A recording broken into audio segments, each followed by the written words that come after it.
యువరాజ్. ముట్టుకుంటే మాటలతో చెప్పను నిషి. నాకు నీతో మాట్లాడాలని లేదు. ఎక్కడి నుంచి పో. సారీ యువరాజ్, నీకు నిజం చెప్తామని అనుకున్నాం, కానీ నువ్వు ఆ రోజు అంత కోపంగా రియాక్ట్ అవ్వటం చూసేంటి నిషి? చూశాక నాకు చెప్పాల్సిన అవసరం లేదనుకున్నావా? లేదా నీ నాటకం బయటపడిన రోజు తక్కువ కోపం వస్తుందనుకున్నావా? రే అబ్బోడా, పాపం రా. అందరూ ఆమె మీదే అరిస్తే ఎట్టా చెప్పు? ఆ జగదాత్రి కౌశికి పనుల పేరుతో మా పానాలు తీస్తా ఉంటే వేరే దారి లేక అబద్ధం చెప్పుండాంరా. అమ్మా, ఈ విషయం నాన్నకి అక్కకి తెలిస్తే ఏమవుతుందో మీకు అర్థం అవుతుందా? ఆల్రెడీ నాన్న అక్క కేదార్ని అందరి ముందు కొడుకు అని అనౌన్స్ చేయడానికి రెడీగా ఉన్నా.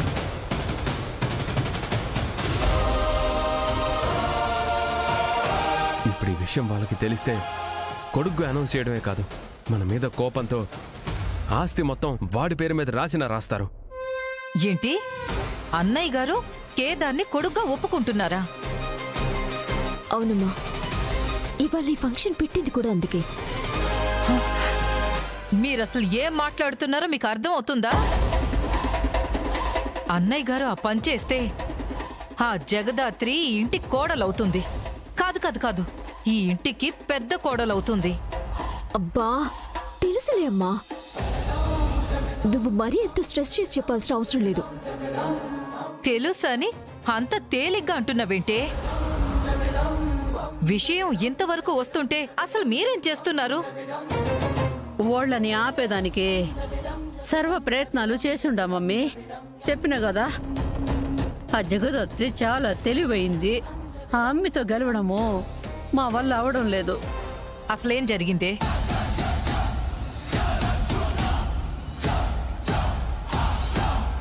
నీ పేరు కేదారా? అవును సార్, మీకెలా తెలుసు? మీ అమ్మ పేరు సుహాసిని. తను నా కూతురురా, నేను నీ తాతనరా. అంటే మీకు నిజం తెలిసిందమ్మా జగద్ధాత్రి. ఈ మూర్ఖుడు చేసిన మోసం నాకు అర్థమైంది. అసలు మీకు నిజం ఎలా తెలిసింది తాతయ్య గారు? సూరి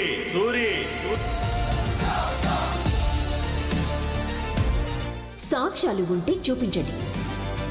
కేదార్ మావయ్య గారి కొడుకని ఇప్పుడే ఒప్పుకుంటామని అందరినీ పిలిచి మరీ చెప్తాం. నిరూపించే సాక్ష్యాలివి.